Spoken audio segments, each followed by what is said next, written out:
Salah satu anggota DPRD Sumsel yang kecewa dengan sikap Unsri tidak hadir dalam rapat dengar pendapat ialah Wakil Ketua Komisi 5 Saipul Padli yang membidangi pendidikan. Bahkan ke depan menurut Saipul Padli, DPRD Sumsel tidak perlu hadir jika nantinya Unsri mengundang. DPRD Sumsel sendiri akan terus mengawal kasus dugaan pelecehan seksual yang dialami oleh mahasiswi Unsri. Ke depan tentu terkait dengan permasalahan Unsri ini, kami DPRD walaupun mereka mengundang kita ya, saya kira kita tidak perlu hadir memenuhi undangan itu. Ngapain kita harus hadir kalau mereka diundang juga tidak hadir? Nah, yang jelas insya Allah kami akan kawal. Sementara itu, Ketua DPRD Sumsel Anita Noringhati menjelaskan jika undangan dengar pendapat ialah untuk mewakili kepentingan masyarakat.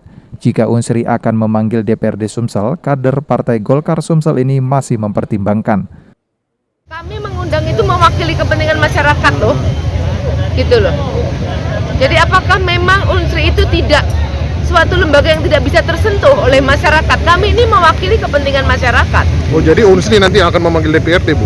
Unsri akan memanggil DPRD. Dan Dewan menolak itu? Sejauh ini undangan dari Unsri ke DPRD Sumsel untuk membahas kasus dugaan pelecehan seksual mahasiswi oleh oknum dosen telah diterima oleh DPRD Sumsel. Firman Hidayat, PAL TV.